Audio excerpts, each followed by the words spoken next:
नमस्कार, जय हिंद। स्वागत है आपका स्टडी लवर्स फैमिली में। और आशा करता हूँ आप लोग बहुत अच्छे होंगे और आपकी पढ़ाई लिखाई बहुत अच्छे से आप लोग कर रहे होंगे। तो आज के वीडियो में आपका थ्योरी का सेक्शन नहीं है, आपके लिए आज प्रैक्टिस सेट है। ये नए सिलेबस के अकॉर्डिंग पहला प्रैक्टिस सेट है जो प्रिपेयर किया गया है आपके एक तरह से जो भी आपको पढ़ाया गया है उसके अकॉर्डिंग ये प्रिपेयर कराया गया है। तो क्वेश्चन अप्रॉक्सीमेट 50 के अराउंड क्वेश्चन होंगे, 50 क्वेश्चन लगभग होंगे। आप कितना मार्क्स कर पा रहे हैं, क्योंकि आप लोगों ने अगर थ्योरी सेक्शन ठीक से देखा होगा तो आपका अच्छा स्कोर होना चाहिए। तो आउट ऑफ 50 आप कितने मार्क्स लाते हैं इसमें, ये आप कमेंट बॉक्स में ज़रूर बताएंगे। तो पहला प्रश्न है आज का, बिना किसी विशिष्ट उद्देश्य निश्चित अवधि एवं स्थान के अर्जित की गई शिक्षा क्या कहलाती है।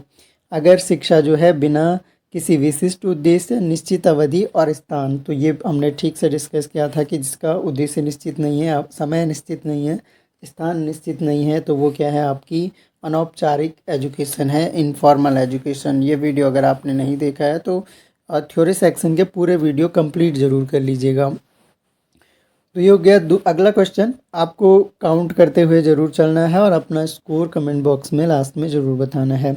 शिक्षण की प्रकृति के बारे में निम्नलिखित में से कौन सा वाक्य सही है। कौन सा वाक्य सही है, तो यहाँ पर देखिए, यह निदानात्मक है होता है, यह उपचारात्मक है। शिक्षण वाला भी वीडियो अगर आप देखोगे, यह निदानात्मक होने के साथ साथ उपचारात्मक भी है, तो ये उपरोक्त सभी कथन सही हैं। अगला क्वेश्चन, सीखने का अनिवार्य तत्व है। तो सीखने का अनिवार्य तत्व यहाँ पर ऑप्शन देख सकते हैं आप। यहाँ पर देखिए, पढ़ने की क्षमता, ब्राइट माइंड, जानने की प्रवृत्ति, या इनमें से कोई नहीं। तो सबसे अनिवार्य तत्व इनमें से है जानने की प्रवृत्ति। ऑप्शन नंबर सी सही उत्तर हो जाएगा। अगला क्वेश्चन देखिए, किसी शैक्षणिक संस्थान में प्रिंसिपल का क्या स्थान होता है। प्रिंसिपल यानी जो आपके प्रधानाचार्य हैं, उसका क्या स्थान होता है। तो वो क्या, विद्यालय के समग्र प्रमुख, वो होता है आपका स्कूल के प्रबंधक के रूप में कार्य करता है प्रिंसिपल। अगला देखिए, यदि कोई विद्यार्थी किसी कक्षा में फेल हो जाए तो उसके साथ क्या करना चाहिए। यदि कोई विद्यार्थी किसी कक्षा में फेल हो जाता है तो उसके साथ क्या करना चाहिए। तो देखिए, क्या करना चाहिए, पॉजिटिव आंसर आपको करना है। उसे सुधरने का मौका दिया जाना चाहिए और सुधरने के बाद अगली कक्षा में भेजा जाना चाहिए। तो उसे सुधरने का मौका दिया जाना चाहिए, उसमें अगर इम्प्रूवमेंट हो जाए तो उसे अगली कक्षा में भेज दिया जाना चाहिए। अगला क्वेश्चन देखिए, शिक्षण में पाठ्यचर्या संबंधी गतिविधियों का उपयोग क्यों किया जाता है। पाठ्यचर्या संबंधी जो गतिविधियां होती हैं उनका उपयोग क्यों किया जाता है। तो यहाँ पर देखिए, शिक्षण को आसान बनाए, शिक्षक को रोचक, समझने में आसान और प्रभावी बनाना, शिक्षण को आकर्षक बनाना, शिक्षक की सहायता करना। तो सही आंसर आपका हो जाएगा, शिक्षण को रोचक, समझने में आसान और प्रभावी बनाने के लिए जो पाठ्यचर्या संबंधी जो सहायक गतिविधियां होती हैं वो करवाई जाती हैं।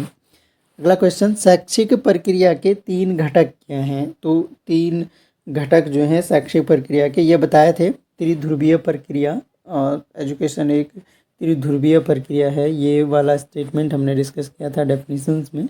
तो वो क्या है, वो है आपका सही आंसर हो जाएगा आपका शिक्षक, छात्र और शिक्षा, या कभी कभी यहाँ पर क्या होगा, थर्ड ऑप्शन आपके पास पाठ्यक्रम होगा। तो ये आपको ध्यान रखना है, ऑप्शन नंबर 20 का सही उत्तर हो जाएगा।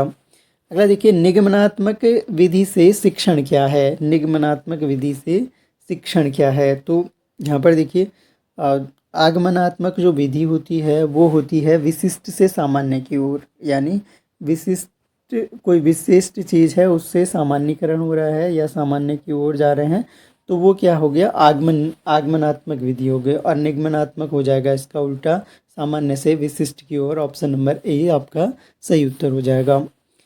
अगला देखिए, औपचारिक शिक्षा के प्रमुख केंद्र कौन सा है। औपचारिक शिक्षा यानी जो फॉर्मल एजुकेशन है, ये हमने ठीक से डिस्कस किए हैं। तो फॉर्मल एजुकेशन का जो प्रमुख केंद्र वो क्या है, समाज हो गया, परिवार हो गया, रेडियो और टेलीविज़न हो गया, या उपरोक्त सभी हो गया। अनौपचारिक ये बोल रहा है, तो ये सारे के सारे अनौपचारिक शिक्षा के ही प्रमुख केंद्र हैं। बाकी आपका स्कूल हो गया जहाँ पे समय निश्चित होता है, उद्देश्य निश्चित होते हैं, वो आपके फॉर्मल एजुकेशन है। बच्चे को शिक्षा के लिए पहला स्कूल कौन सा है? बच्चे की शिक्षा का पहला स्कूल, तो ये आप लोग जानते ही हैं, पहला स्कूल उसका परिवार होता है। ऑप्शन नंबर सी से उत्तर हो जाएगा। निम्नलिखित में से कौन सी शिक्षा प्रणाली वैज्ञानिक प्रगति का समर्थन करती है? इनमें से कौन सी शिक्षा प्रणाली है जो वैज्ञानिक प्रगति का समर्थन करती है? तो ऑप्शन देख सकते हैं, सही आंसर हो जाएगा आपका यथार्थवादी शिक्षा। ये सारे हमने डिस्कस किए हैं, यथार्थवाद भी, आदर्शवाद भी, प्रकृतिवाद भी, ये आप थ्योरी सेक्शन में देख सकते हैं। और जिन लोगों ने चैनल ज्वाइन नहीं किया है वो थ्योरी सेक्शन अगर पढ़ना है तो चैनल आप ज्वाइन कर सकते हो। प्रैक्टिस सेट आपको सबको मिल जाएंगे। अगला क्वेश्चन है, पाठ योजना का क्या अर्थ है? पाठ योजना का अर्थ यहाँ पर बताना है। ये ऑप्शन आपके सामने है और मार्क करते हुए चलिए अपने आंसर कितने आपके सही हो रहे हैं, और लास्ट में कमेंट में अपना स्कोर ज़रूर बताना है। इससे पता चलेगा कि जो मैं मेहनत कर रहा हूँ आप लोगों के साथ उसका कुछ असर भी हो रहा है या नहीं, आप लोग उसको ठीक से देख रहे हो, सुन रहे हो या नहीं। तो यहाँ पर देखिए, पाठ पढ़ाने से पहले उसे पढ़ना, पाठ योजना का क्या अर्थ होगा? पाठ पढ़ाने से पहले उसे पढ़ना, या वह सब कुछ तैयार करना जो शिक्षक एक सीमित अवधि में पढ़ाना चाहता है, या कक्षा में पूछे जाने वाले सभी प्रश्नों के उत्तर तैयार करना, या पूछे जाने वाले प्रश्नों की सूची तैयार करना। तो पाठ योजना का जो सही अर्थ होगा यहाँ पर वो होगा वो सब कुछ तैयार करना जो शिक्षक सीमित अवधि में कक्षा में पढ़ाना चाहता है। ऑप्शन नंबर बी इसका सही उत्तर हो जाएगा। अगला देखिए, आदर्शवादी की दृष्टि में शैक्षिक अनुभव के मूल्य किस पर निर्भर करते हैं? आदर्शवादी की दृष्टि में किस पर निर्भर करते हैं? तो यहाँ पर देखिए, छात्र को उचित रूप से प्रेरित किया गया है या नहीं, क्या वह स्वीकृत संस्थानों को संरक्षित करता है या नहीं, या किस हद तक विद्यार्थियों की इच्छाओं को संतुष्ट करता है, जिस तरीके से वह भविष्य को के अनुभव को। सही आंसर हो जाएगा आपको, क्या वह जो स्वीकृत संस्थान हैं उनको संरक्षित करता है या नहीं। शैक्षिक अनुभव के इस मूल्य पर निर्भर करेगा। व्यावहारिक व्यक्ति के लिए कौन सी शैक्षिक गतिविधि सर्वाधिक वांछनीय है? जो व्यावहारिक व्यक्ति है उसके लिए कौन सी शैक्षिक गतिविधि जो है सर्वाधिक वांछनीय है? शैक्षिक वैज्ञानिकों ने जो लक्ष्य निर्धारित किए हैं उनका अनुमान लगाता है। जो व्यावहारिक व्यक्ति या लोकतांत्रिक सिद्धांत में विद्यार्थियों के अंधाधुंध परिणाम, लाभकारी प्रभाव। तो यह अगला जो क्वेश्चन है आपका, यह विद्यार्थी के लिए सहज, सक्रिय, निरंतर, आनंददायक और व्यावहारिक है। तो सही आंसर हो जाएगा, जो शैक्षिक गतिविधि होनी चाहिए वो कैसी होनी चाहिए? सहज होनी चाहिए, सक्रिय होनी चाहिए, निरंतर होनी चाहिए और आनंददायक होनी चाहिए। तो ऑप्शन नंबर डी इसका सही उत्तर हो जाएगा। अगला देखिए, उदारवादी बनाम व्यावसायिक शिक्षा के मुद्दे पर प्रगतिशील शिक्षकों का दृष्टिकोण क्या है? तो यहाँ पर देखिए, जो उदार कला विषय को व्यावसायिक प्रशिक्षण के रूप में आगे बढ़ाना चाहिए। ऑप्शन नंबर बी इसका सही आंसर हो जाएगा। शिक्षा में प्रकृतिवाद का समर्थक कौन था? तो प्रकृतिवाद का समर्थक हमें बताना है। सही आंसर हो जाएगा आपको रूसो, रूसो होना चाहिए, गलत छप गया है, रूसो, जीन जैक्स रूसो। और इनका जो शिक्षा सिद्धांत है वो हमने डिटेल में डिस्कस किया है। अगला देखिए, पाठ्यक्रम से आप क्या समझते हैं? पाठ्यक्रम से आप क्या समझते हैं? तो पाठ्यक्रम क्या होगा? एक बच्चा पाठ्यक्रम के माध्यम से सीखता है, वार्षिक अध्ययन।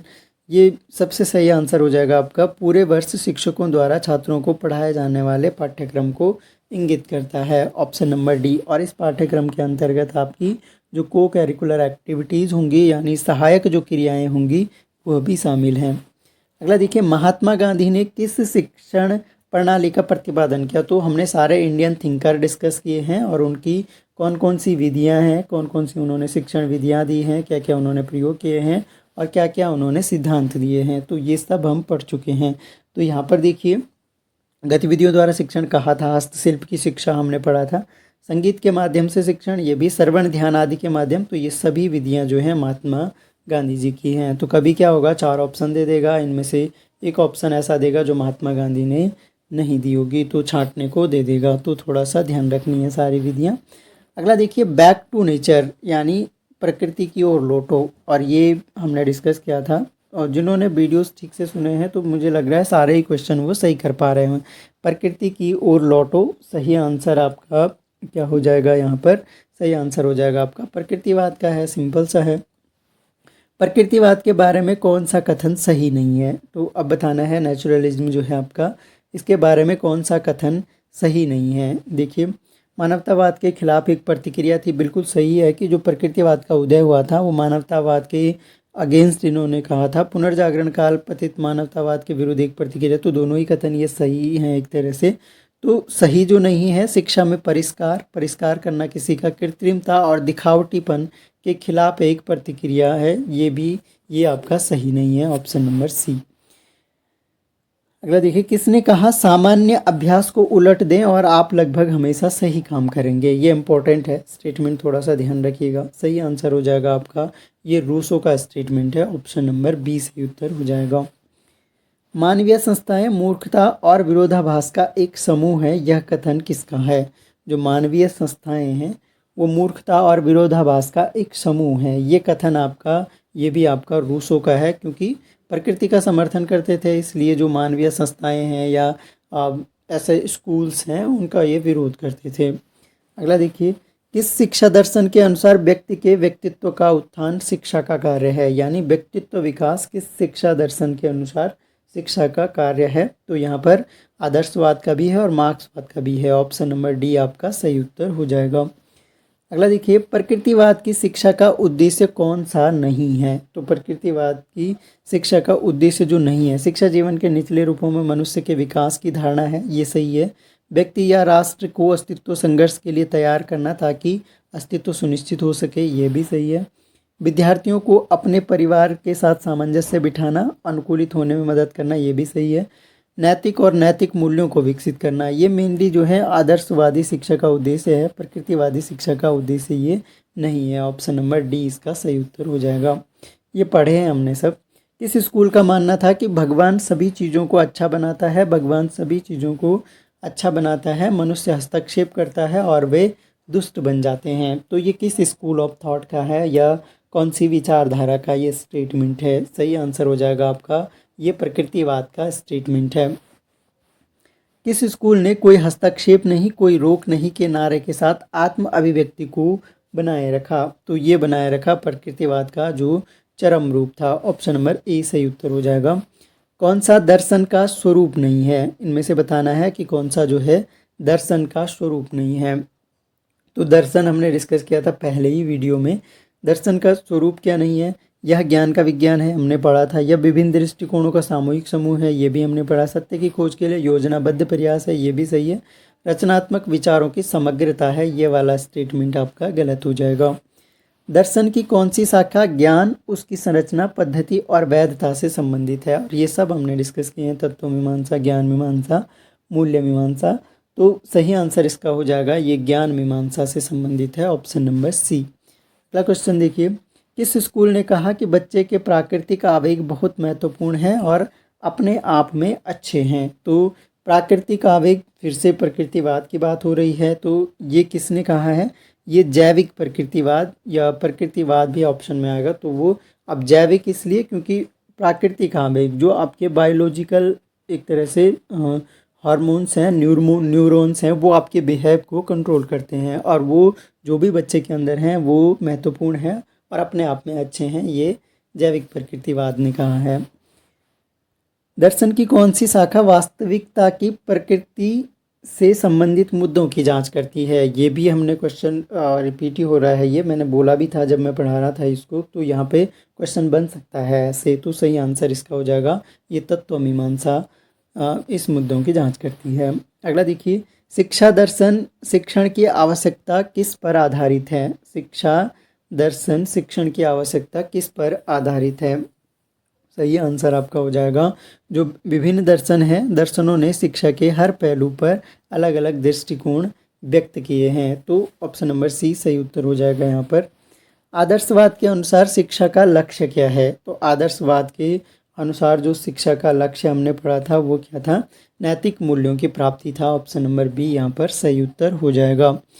पर्यावरण के अनुकूलन पूछा जाए तो प्रकृतिवाद का है। अस्तित्ववादियों के अनुसार शिक्षा का उद्देश्य है, अस्तित्ववादियों के अनुसार जो शिक्षा का उद्देश्य होता है मानवतावादी और मानवतावादी आत्मबोध। अगला देखिए, यथार्थवादी शिक्षा का उद्देश्य यहाँ पर बताना है। तो यथार्थवादी शिक्षा का उद्देश्य है आपका खुशहाल एवं नैतिक विकास। ऑप्शन नंबर सी इसका सही उत्तर हो जाएगा। अगला देखिए, मनुष्य के बारे में प्रकृतिवादियों की अवधारणा है। जो प्रकृतिवादी हैं उनकी अवधारणा क्या है? तो इनकी अवधारणा है कि मनुष्य के अस्तित्व का सार उसका आध्यात्मिक बात नहीं करते हैं, आत्मा के बजाय वास्तव में मनुष्य ये भी नहीं करते हैं। प्रकृति में प्रत्येक व्यक्ति का एक आदर्श पैटर्न मौजूद है। प्रकृति उन्हें पुरुष होने से पहले ही बच्चे पैदा कर देगी। तो चीज़ों में प्रकृति में प्रत्येक व्यक्ति के लिए एक आदर्श पैटर्न मौजूद है। ये प्रकृतिवादी शिक्षा की अवधारणा है। Option number C. शिक्षा का कौन सा दर्शन मनोविज्ञान को शैक्षिक सिद्धांत का अधूरा अध्ययन और अपर्याप्त आधार मानता है? तो ये इम्पोर्टेंट है, ये भी हमने डिस्कस किया था। सही आंसर आपका आदर्शवाद हो जाएगा। Option number C. ये क्या करता है? दर्शन जो मनोविज्ञान को शैक्षिक सिद्धांत का अधूरा अध्ययन और अपर्याप्त आधार मानता है। अगला देखिए, निम्नलिखित में से कौन सा आदर्शवादियों के शैक्षिक लक्ष्यों की योजना में फिट नहीं बैठता है? यानी जो आदर्शवादियों की शैक्षिक लक्ष्य हैं, शैक्षिक उद्देश्य हैं, उनमें क्या इसमें फिट नहीं बैठता है? तो यहाँ पर देखिए ऑप्शन देखिए, शरीर की देखभाल यह आदर्शवादियों का नहीं है। बाकी नैतिक मूल्य है, कौशल है, आत्म अभिव्यक्ति भी है। ऑप्शन नंबर ए जो है इनके लक्ष्यों में शामिल नहीं है। मैंने कहा था जब मैं उद्देश्य पढ़ा रहा था, तो ये थोड़ा सा ठीक से आप लोग सुन लीजिए, देख लीजिएगा। पूछेगा कि कौन सा उद्देश्य नहीं है या कौन सा उद्देश्य है। अगला देखिए, धार्मिक शिक्षा की पुरजोर वकालत की जाती है। कौन सा सिद्धांत है जो धार्मिक शिक्षा की पुरजोर वकालत करता है? तो आदर्शवादी जो हैं वो धार्मिक शिक्षा की वकालत करते हैं। शिक्षा दर्शन ने किस विद्यालय ने शिक्षण की परियोजना पद्धति की यानी परियोजना जो विधि है इसकी वकालत किसने की है? तो परियोजना विधि जो है, अगर व्यक्ति पूछे किसने दी है तो विलियम किलपैट्रिक का नाम आपको ध्यान रखना है। और अगर दर्शन पूछे कौन से दर्शन ने दी है, तो आपका जो सही आंसर हो जाएगा वो हो जाएगा आपका व्यवहारिकता या व्यवहारवाद। ऑप्शन नंबर बी इसका सही उत्तर हो जाएगा। अगला देखिए कि शिक्षा योजना में शिक्षण की खेल विधि, यानी कौन से दर्शन की शिक्षण योजना थी जिसमें खेल विधि पर बल दिया गया है? तो खेल विधि जो है ये प्रकृतिवादियों की देन है एक तरह से। ऑप्शन नंबर ए सही उत्तर हो जाएगा। व्यवहारवादियों के अनुसार शिक्षा की सबसे अधिक स्वीकृत पद्धति कौन सी है? तो व्यवहारवादियों के अनुसार सबसे अधिक स्वीकृत पद्धति, मैंने कई बार जोर देके कहा था, करके सीखना या अनुभव के द्वारा सीखना। अगला देखिए, व्यवहारवादी इसके विरुद्ध हैं। किसके विरुद्ध हैं इनमें से? जिसका व्यवहारवादी विरोध करते हैं तो वो ज्ञान को अलग अलग विषयों में विभाजित करने का विरोध करते हैं। ऑप्शन नंबर सी सही उत्तर हो जाएगा। नैतिक प्रशिक्षण के संबंध में व्यवहारिकता में प्रकृतिवाद की तुलना जिम्मेदारी की अधिक भावना है। क्यों है जिम्मेदारी की अधिक भावना? तो यहाँ पर क्योंकि व्यवहारिक शिक्षा प्रणाली में जो निःशुल्क गतिविधि शामिल है उसका मतलब लाइसेंस नहीं है, बल्कि इसका मतलब निर्देशित गतिविधि है। ऑप्शन नंबर ए इसका सही उत्तर हो जाएगा। अगला देखिए, व्यवहारवादियों का निम्नलिखित में से कौन सा दावा स्वीकार्य नहीं है? कौन सा दावा है इनमें से जो व्यवहारवादियों का स्वीकार्य नहीं है? विद्यार्थियों की स्वतंत्र गतिविधि के परिणाम स्वरूप पहल और स्वतंत्रता और नैतिक अनुशासन के स्थायी दृष्टिकोण होने की संभावना है। तो ये दावा वो करते हैं जो कि स्वीकार्य नहीं है।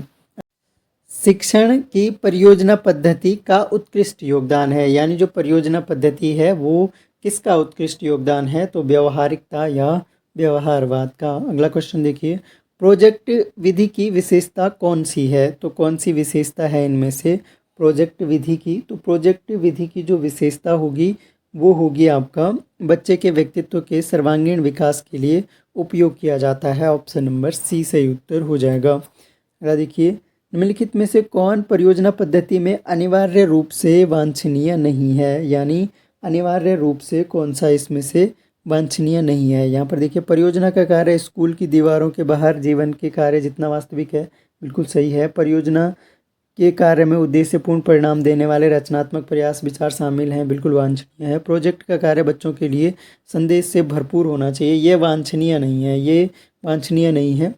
आपका परियोजना का कार्य इतना दिलचस्प होना चाहिए कि छात्र वास्तव में पूरा करने के लिए, ये भी सही है। केवल सी वाला वांछनीय नहीं है। ऑप्शन नंबर सी सही उत्तर हो जाएगा। अगला देखिए, प्रोजेक्ट पद्धति का एक बड़ा नुकसान कौन सा है? प्रोजेक्ट जो पद्धति है इसका बड़ा नुकसान कौन सा है? तो कमी बतानी है प्रोजेक्ट पद्धति की। तो यहाँ पर जो आपका सही आंसर हो जाएगा वो हो जाएगा, ये बच्चे के ज्ञान में अंतराल छोड़ देता है। ऑप्शन नंबर 20 का सही उत्तर हो जाएगा। प्रोजेक्ट विधि द्वारा सीखना तकनीकी रूप से क्या कहलाएगा? तकनीकी रूप से जो प्रोजेक्ट मेथड द्वारा सीखना है वो आकस्मिक शिक्षा कहलाएगा। Option number A.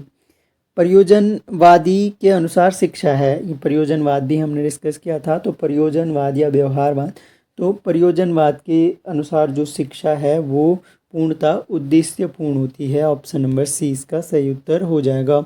तो ये कुल मिलाकर लगभग 50 MCQ हमने डिस्कस किए। आपके कितने सही हो रहे हैं ये आप कमेंट बॉक्स में ज़रूर बताएं। ये प्रैक्टिस सेट आपको कैसा लगा ये भी कमेंट बॉक्स में लिख के बताएं। और अगर आपने थ्योरी क्लास के लिए चैनल ज्वाइन नहीं किया है तो चैनल ज्वाइन कर सकते हैं, या अपने दोस्तों तक वीडियो को शेयर कर सकते हैं। आपको हमारे चैनल पर फ्री ऑफ कॉस्ट केवल 29 रुपीज़ हमने मेंबरशिप का चार्ज रखा है, जो कि मेरे हिसाब से कुछ भी नहीं है। तो आप ज्वाइन कर सकते हैं, या अपने जिन दोस्तों को आपकी ज़रूरत है ऐसे दोस्तों तक वीडियोस को शेयर कर सकते हैं। तो thanks a lot for listening. मिलते हैं नेक्स्ट वीडियो में, तब तक के लिए जय हिंद।